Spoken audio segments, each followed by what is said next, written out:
Remember when heavy metal ruled our lives? When great albums and great concerts came out every month? Yeah, the 80s. Well, it's time to look back at those days, so take out your old vinyl And cassettes. put on your denim jacket. And raise your fist in the air. It's time for the 80s Metal Hang, a classic heavy metal podcast. Oh, yeah.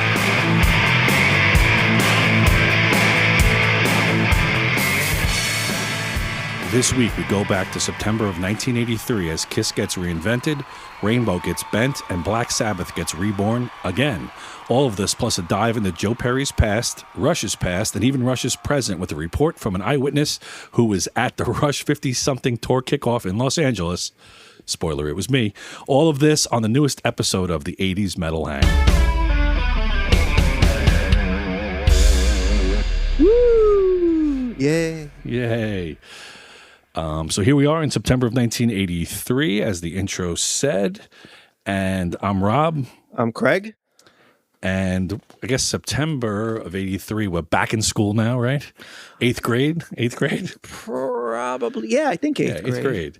And I guess, I mean, so many albums come out in December, and I guess I understand why, because of Christmas and trying to get things sold around the holidays. But the second most popular month for album releases seems to be September. And this September of 83 is no exception. There are so many albums that come out this month. It's a really busy month. We actually had to break this up into two parts. Yeah, so this is part one, and next week will be part two. But, you know, there's a lot of familiar names, some familiar musicians in different places. And so let's start with, what do you say? We start with Black Sabbath. Oh, of course. Yeah, it's a good way to start it. Okay, they had an album called Born Again, but it was a very different Black Sabbath than the Black Sabbath you may have known. This was the first one and only one, actually, with Ian Gillan. They replaced Dio. And, you know, I actually like Gillan in this. I kind of wish he would have stuck around. Yeah, you know, they got two albums and a live album out of Dio, and it would have been nice if they had another album with Ian Gillan. It wasn't that well received at the time, but No. This is maybe one of those situations where maybe the album has gotten a second or third look over history, because I like it a lot too. Yeah, it's aged well over time. No one, I don't know why everyone had a problem with it. I didn't think it was bad at all. Like I said in the past, I'm not a huge Sabbath fan, but this album's pretty cool. And what's so funny, Craig and I are sitting across from each other, about 5 feet away from each other, but we both keep looking to the side because sitting between both of us is the actual vinyl album. And I think stop looking at it. We can't stop looking at it. And that's one of the controversies or things that people talk about with this album is this cover. Yeah, it is kind of riveting. I can't look away. But Can you describe it? it's a demon baby with claws. Everything is the devil to you, mama! And the art is very basic and crude. It didn't go over well. I mean, a lot of people didn't like Blender magazine said it was awful. Kerrang said it was the second place in the worst album sleeves in metal hard rock. I can go on, but I don't think it's that bad. I think it's kind of cool in its minimalism. Well, born again. So the devil, I guess, is what's being born again in baby shape, you know, almost like Baby New Year and Father Time, except this is the evil version of that. When you're born, you're a baby. Baby's just a cute little demon baby. Yeah, with fangs and little baby horns coming out of its head. He's nice. But inside the album, the songs, Craig mentioned the opening track, Trashed, Ian Gillan.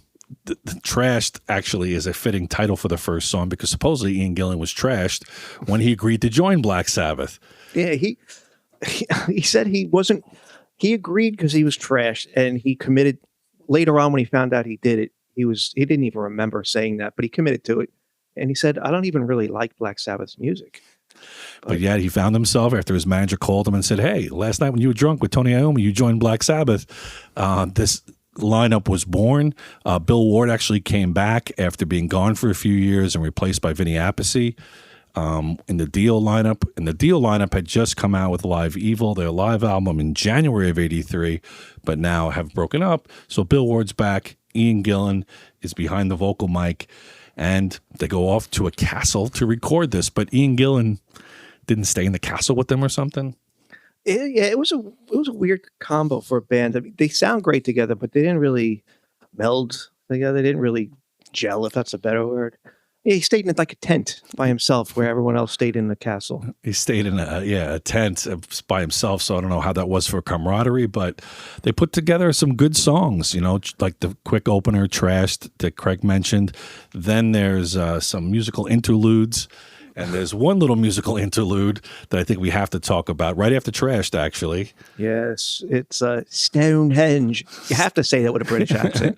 Stonehenge, which leads into the song Disturbing the Priest. And even though they said Ian Gillan didn't write lyrics that maybe fit Black Sabbath, that one definitely does. But this Stonehenge instrumental, it's a minute and a half. There's no vocals. It's not even really a song. But it led to some interesting tour stories. This is Spinal Tap. Totally. If anyone influenced Spinal Tap, it's this, because it really happened. They had a Stonehenge brought out on stage. It was a wrong size than they specified because they messed up the measurements or something. And didn't they have like a little, I don't know, what do you say, a little person? Little person dressed as the baby devil would dance on it. But if anyone thinks Craig's Stonehenge story about the measurements being wrong was him talking about Spinal Tap, it wasn't. It was him talking about Black Sabbath, because they actually made a too big Stonehenge. So if it sounds like we're talking about the movie, I mean, so many bands have come out and said, oh, Spinal Tap took this from us or took that from us. This can't be a coincidence. This is it. Yeah. Spinal Tap comes out a year after this, and they have a Stonehenge that's built the wrong size. It has to be influenced by this Black Sabbath situation. And the little person, Spinal Tap had it too. Yeah, had the little druids come out and dance around, or the song was called The Druids or something. Yeah, but so this little person that Black Sabbath took on tour to stand on top of Stonehenge and dance, he fell off a couple of times and got hurt, so they stopped having him dance up there. And plus, the Stonehenge didn't fit into half of the theaters and arenas they were playing, so that became a little bit of a tour fiasco. Did you see this? You didn't see them on this tour. No, I've never seen Black Sabbath. Black Sabbath, they toured, and some of our friends, their first concert was actually, they toured. Quiet Riot actually opened for them for most of the tour. Finishing off, side one is a song that's very well known called Zero the Hero. That is weird. That's a creepy song. It's a creepy song. It's got that dirge, It's really evil. And I think you're being influenced by what you told me about the video. God. Yeah, I was thinking about it. I'm like, is it creepy because I saw the video? That I was introduced to the song through the video. And I remember watching it on this late night channel saying, what the hell? It's disturbing to look at. It's a video you don't want to watch. It's unsettling. Like, people are like, I don't know what to say. Like some disfigured people. There's a goat walking around for no reason. Walking around. There's a man dressed as Hitler. It's just zombies and stuff. It's like, I think the idea of a video, it's a promotional video. You're supposed to promote, what you want people to enjoy the video and watch the video, but it actually makes you uncomfortable watching it. But then again, we were talking about it today, years and years later. So I guess it worked. I guess. And they went on tour, as I mentioned just a few minutes ago, but Bill Ward, who had been fighting his demons with alcohol, had played sober the entire album. He actually really likes this album, Bill Ward, because he remembers performing well on it, staying sober during it. But by the time the album was done, he had unfortunately fallen off the wagon, so they had to get another drummer, Bev Bevan from ELO, which is another weird choice. So Black Sabbath now has the singer from Deep Purple and the drummer from ELO, as they had it on the Born Again tour. The album did all right. It did. It aged better than, a lot of, like I said, it got some bad reviews and people didn't like it, whatever. But now even people like Bruce Dickinson and Lars Ulrich, they rave about it. I think Lars even said it's his favorite Black Sabbath album. And Dickinson's a big Ian Gillan fan. So, I mean, it is what it is. Yeah, and Slash has talked about being influenced by Tony Iommi. You don't think of maybe an LA hair band being influenced by Tony Iommi, but he actually says the Paradise City riff he took from Zero the Hero. It's just a reworking of the cyclical sounding like Zero the Hero type of riff. So I never would have thought that. Yeah. I mean, I don't think I did either until I saw Slash say it in an interview, but my one criticism of this is the sound. The engineering is absolutely awful. And production or whatever. They remastered it in 2004, but it didn't sound any different. They keep claiming they're going to remix it, but they said it was because the bass tweeters were were blown and no one knew. Come on. You went through no one noticed it, from engineering to pressing to production to record company executives to album release listening parties. Really? There's a lot of revisionist history, you know, when they start to hear the criticism of how it sounds, suddenly it's like, oh, I didn't know, something happened with the speakers. It was the same thing when they tried to say that they didn't want to call this a Black Sabbath album, that they didn't know, and then the record company forced them to call it a Black Sabbath album because, you know, no one was going to buy a Gil and Iommi Butler album. But I think they knew what contracts they signed, and I think they knew why they were making this album. The sound was just awful. Not just the muffled, but Iommi's guitar solos it's horrible. I have an interesting story of how I got this record, the record that's right here in front of us. I had an acquaintance who had just become an altar boy. Oh God. And he decided he had to purge his record collection of some records, that he couldn't have them as a altar boy. Ooh, sounds like an altar boy. So he gave me a couple of Kiss albums, Double Platinum and Kiss Alive 2, and then gave me Black Sabbath Born Again. And I was like, cool, thanks. And so now I still have it in my possession, and I've been evil ever since. Praise the Lord. Hey, it has the lyrics in here. All right, so that is Black Sabbath. The album was their 11th. It reached number 39 on the Billboard charts, and came out in September of 1983. Ian Gillan had a bandmate from Deep Purple named Ritchie Blackmore, and Ritchie Blackmore had a band in the 80s called Rainbow, and they came out with an album in September of 83 also. Their 7th album, Rainbow's Bent Out of Shape. Yeah, this one, I don't know. I got it for free from a radio. I always used to win records from like Metal Shop or radio shows. It was one of those with the hole in the corner. Were you a fast phone dialer, or did you have it on speed dial? Or I had connections. You had connections? Yeah. Were you the first caller? Or you'd be like the 7th caller? They just come up with a random number? Back in the day, we knew someone who worked there, so it was kind of like, what are you giving away today? The fix was in, and you got your free copy of Rainbow's Bent Out of Shape. And again, but it had the hole in the corner, and for years I never knew what that meant. Then I find out it's because it's a promotional copy that the station gets, so they give them away. But as I was saying, I wasn't too crazy. I really tried hard to like it because it's Ritchie Blackmore, and you know about Deep Purple and Rainbow. But it just nothing grabbed me. He was trying after the 70s with Dio. He was trying to get more popular. Honestly, he was trying to get like Foreigner. You know, he was trying to be a hard rock top 40 kind of band. So he got to sing a Joe Lynn Turner, and in the 80s they came out with 3 albums with Joe Lynn Turner: Difficult to Cure, Straight Between the Eyes, and this one. And he just always was changing members. You know, Joe Lynn Turner was the 3rd singer in Rainbow after Dio and Graham Bonnet. Every album he would change the keyboard player, change the drummer. So for this album, he had gotten rid of Don Airey. You know, Don Airey's come up a lot, playing with Ozzy, and Long Island's own Bobby Rondinelli. Those were the previous keyboard player and drummer. And now this album, he's got David Rosenthal and Chuck Berge to go along with Joe Lynn Turner and Roger Glover. And they recorded this album in Denmark at Sweet Silence Studios. And the only reason I'm bringing Sweet Silence Studios up is the engineer on this album was this guy, Flemming Rasmussen. And it's a nice name. It is. It sounds Denmarkian. Yes. Or Danish. I want to go eat a Danish now. Reason I'm bringing it up is right after this Rainbow Bent Out of Shape album, another band will come to Sweet Silence Studios in Denmark, and Flemming Rasmussen will produce the album, and it's Metallica's Ride the Lightning. Ooh. So if anything good came out of Bent Out of Shape, it was the studio being used after them by Metallica. History of Dreams was I think the single. That was a pretty good song. Yeah, it had video. It was very commercial sounding. That's what every album was. They had like I Surrender was one single 2 albums prior, and then Stone Cold was the single of Straight Between the Eyes. And now he's got this. I mean, the album's all right. It had some faster, heavier songs, Fire Dance and Stranded, but nothing that really grabs me.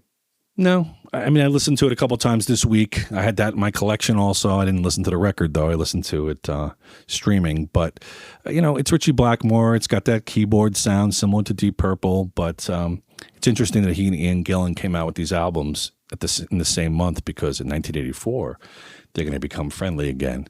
Because Deep Purple is on the horizon, but this was the last Rainbow album. They come out with a live album, Final Vinyl, after this, and I think sometime in the 90s you get some version of Rainbow back together. But for right now, Rainbow bent out of shape. And let's not forget that Ritchie Blackmore wrote a riff that you may love or you may hate. If you work at a guitar store, you're going to hate it. You know what that song is? Smoke on the Water? Oh, yeah. Everyone learns that song first, that or Stairway to Heaven. So everyone plays it in the guitar stores, and it's like, oh, no. Some guitar stores, you'll see a funny sign, no smoke on the water, no Stairway to Heaven.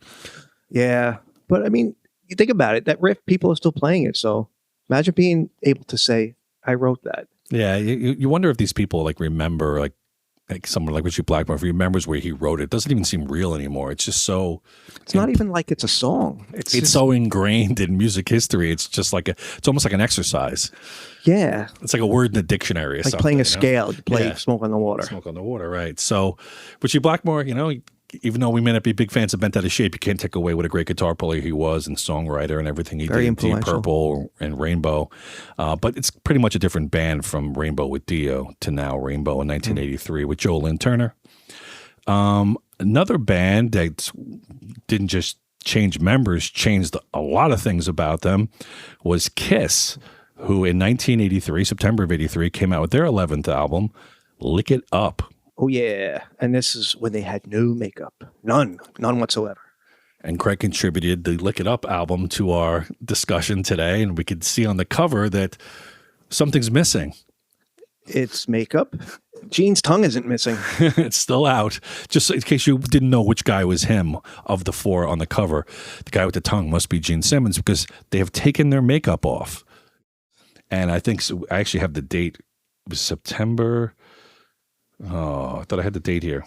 Oh, when they did the press conference? Yeah, it was like MTV, like September 18th or something. I guess I didn't write it down. They actually had an MTV press conference. Yeah, and they oh, here we are. No makeup. And people were probably really excited, but two of the guys were not Peter Criss and Ace Frehley. No. So it was Paul Stanley and Gene Simmons, obviously, but it was Eric Carr, who'd been in the band for a couple albums, and Vinnie Vincent, who was just on the Creatures of the Night tour with them when they played their last makeup show in Brazil in June of 83.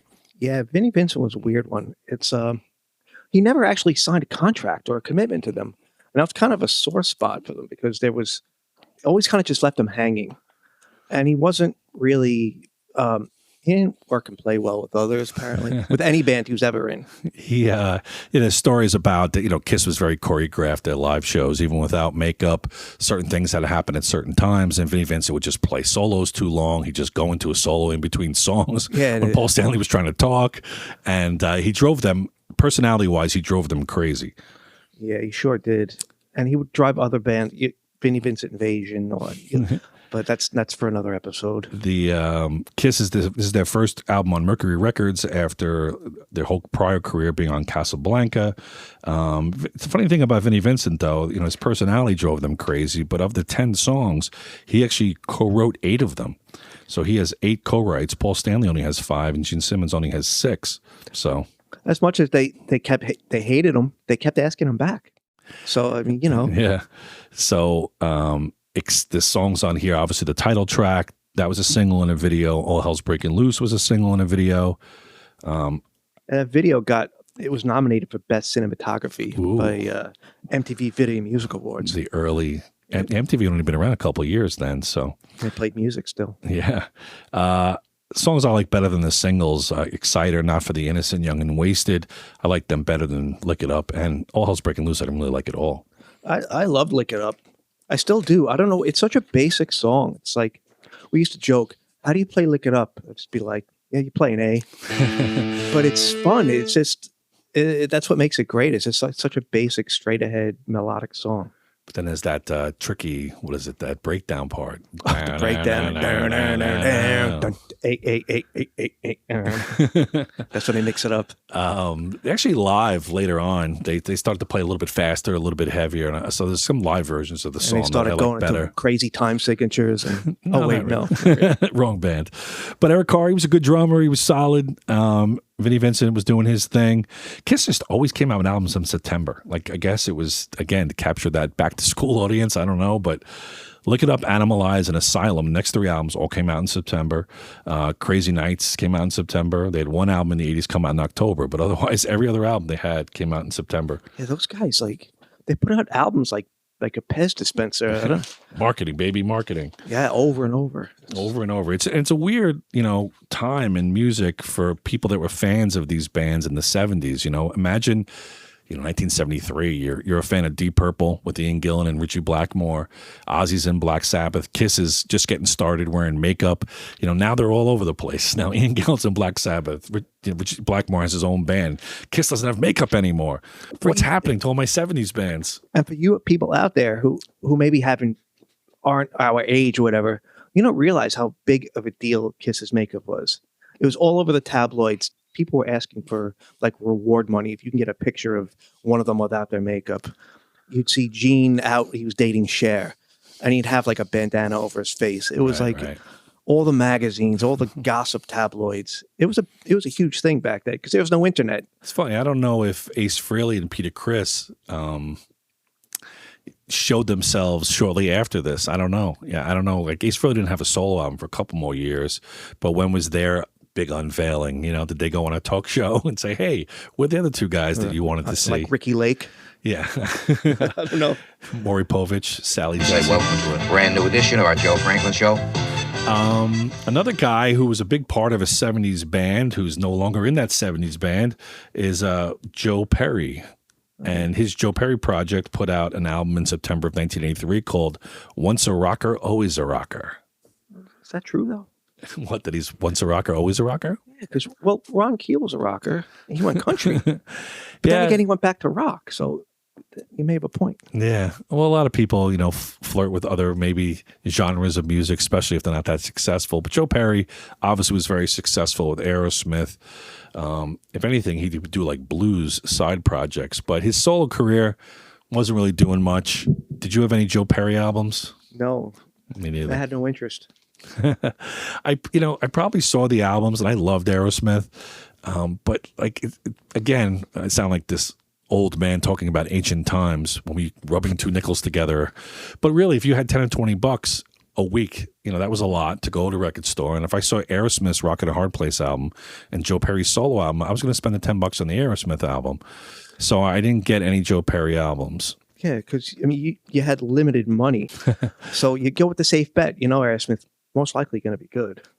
So we weren't the only ones who didn't buy Joe Perry's albums. He had 3 albums. None of them even went gold.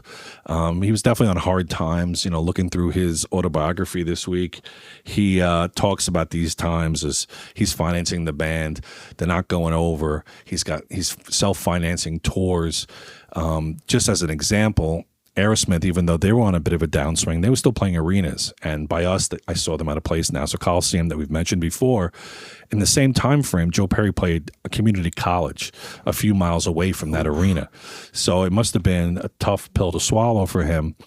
But he was trying to let the music do the talking, and that's really the only song a lot of us probably know because Aerosmith redid it. But he was sticking to his guns because you know what it said on the back of the album? There are no synthesizers used on this album. Wow, that's kind of metal. Yes.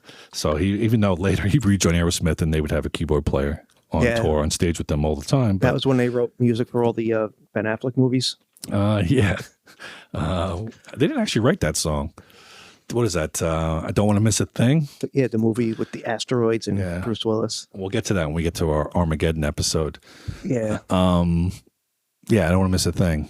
Yeah, but all that stuff, all that 80s stuff, the Alicia Silverstone stuff, and the Dude Looks Like a Lady. that was dumb. I stuck with them for a while. I definitely, when they got reunited, I was excited when they got that Done with Mirrors album. We'll get to that when we get to 85. But so that's Joe Perry.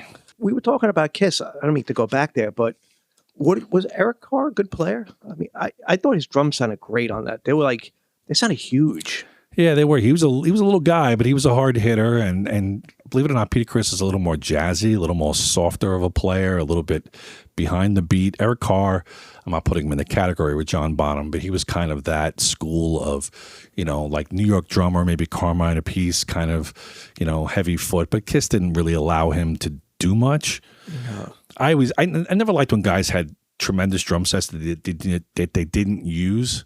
So he used to have a tremendous drum set with 9 toms and toms up in the air and double bass. Like 3 of them. And he hit like 3 of them. And double bass, I think he had a couple of songs with double bass, but they were never songs they would play live. Kiss would always go back to the classics live. But there was a song that opened their Animalize album, I've Had Enough, Into the Fire. That was a good, showcase of his drumming. That's the thing with Kiss. It's like a lot of the guys go and they don't let them be flamboyant with their playing or whatever. Because, it's Kiss. You want to, it's about the cohesion of a unit. And I think the people maybe like Tommy Thayer, how he must he's got to be like a tiger in a cage. I mean, that guy could play. Yeah, they could play. But they have to play Kiss and they have to keep it down. So it's about, it's got to be tough. The show, it's the about band, the music. Yeah, I get it, but it must be tough. Yeah, I met Eric Carr once. Me too. Well, I didn't meet him, but people I was with, we were at a great adventure. Oh yeah, and we split up and we came back, and they're like, "Oh, we just met Eric Carr."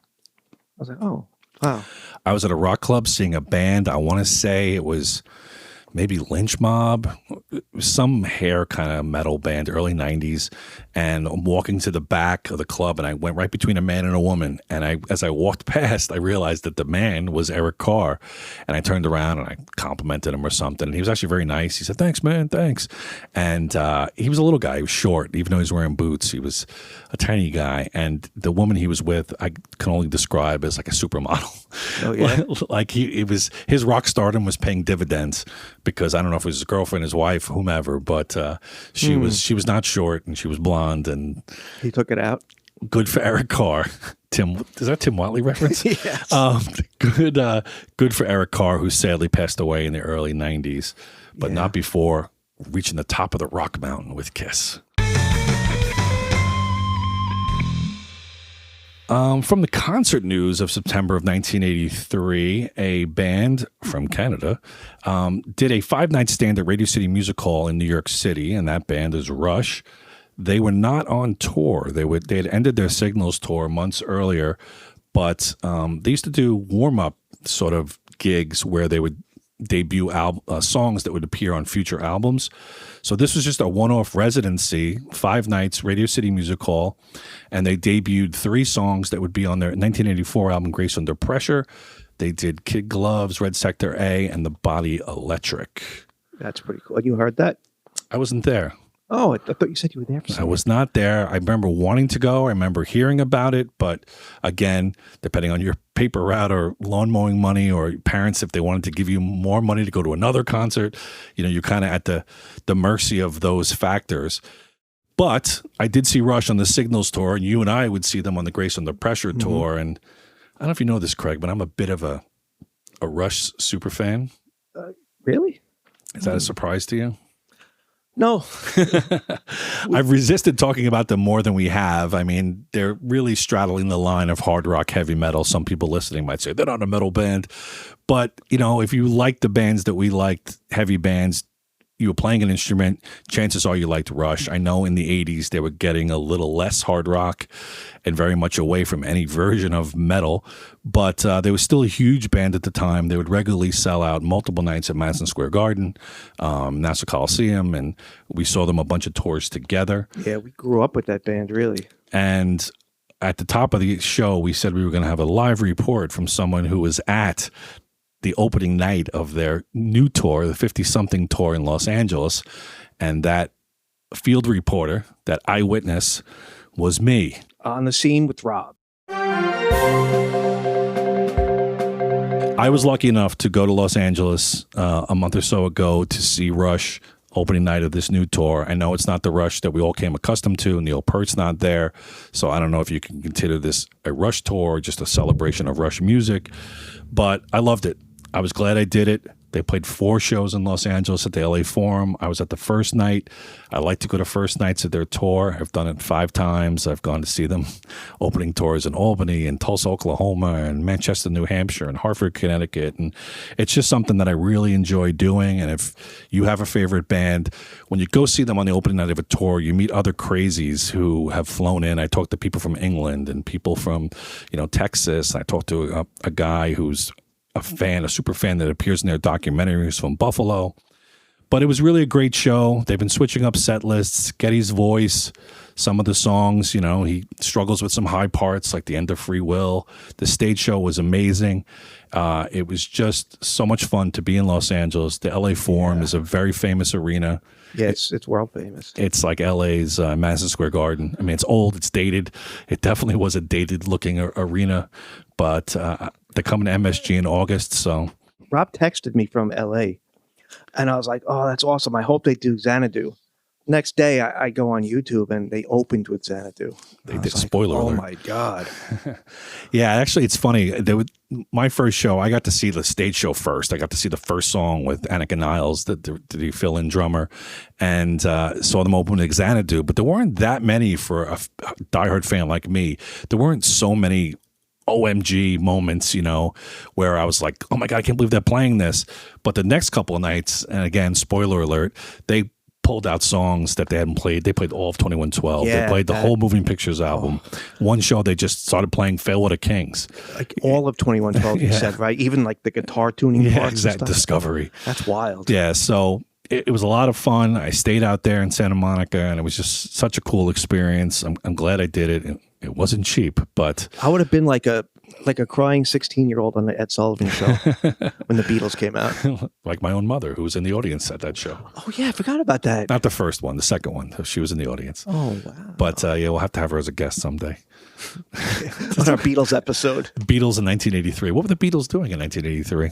I don't know. Paul McCartney probably had like that say thing with Michael Jackson or something. Probably had a mullet. Definitely had a mullet. All right, so that is September of 1983. Anything else? Do you want to ask random questions, random mystery questions? Oh yes, that's going to be a thing. I think we're gonna do. We're gonna surprise each other at the end with a random question. So, and we don't know what they are, so there's no cheating. All right, you want to go first or me? Whatever. I mean, this doesn't have to be 1983 though. Just 80s metal, basically. Yeah, pretty much. Okay. All right. My question to you is, if you could go back in time and you could do any of these 3 things, what would it be? You could go back to the Unchained era Van Halen, go on stage and hit the gong that's on fire, or you could be chased by Eddie on stage at an Iron Maiden concert, or you could be on the back of Rob Halford's motorcycle on a Judas Priest concert. Okay. I'm not really a motorcycle guy. Plus, riding on the back of a motorcycle isn't as cool as maybe riding the motorcycle. So I don't think I really want to be in the back, holding on to Rob Halford as it makes me look like Dumb and Dumber. Remember Dumb and Dumber? Oh, yes. When I guess, who's driving? Jeff Daniels is driving and Jim Carrey's holding him on the back of that moped. Oh, That's how I would feel on the back of the motorcycle with Halford, but it's a short ride. He's always just goes from with the drum riser to the front of the stage. And he just revs. Yeah, so I'm going to skip that. I don't want to be chased by Eddie because I don't like the way I look when I run. So it can't be worse than Steven Seagal running. Steven Seagal is not smooth. YouTube Steven Seagal running. Everyone makes fun of it. Okay. There's a lot about him to make fun of, especially today. Yeah. So I will check out Steven Seagal running, and you guys at home can Google that also. So that means I'm going to go with the third choice, which is I would like to be behind Alex Van Halen hitting the gong that's on fire while looking out at the Oakland Coliseum in 1981 on the Fair Warning Tour. So I will take gong duty as my choice. You've been dying to do that for decades. It's funny, too, at the end, I watched that video. We could do an episode on that Unchained video from 1981. I've dissected every frame of it. But at the end, when he's hitting the gong and leaves it on fire, before he comes back to his drum set, he drops the flaming mallet into like a little bucket on the side. Oh, really? And so I want to be that guy that does that. I'll hit it for him until the end of Unchained, and I'll drop that flaming mouth in the bucket? All right, let's make it happen. That was a great question. I fear that my question doesn't really stack up. We'll see. Hair metal. Okay. We're going to talk about it a lot in later episodes as we get to, later in the 80s. But who would you say is your guilty pleasure hair metal band? Because as much as we all talk tough, there were some hair metal bands that we thought, they're not that bad.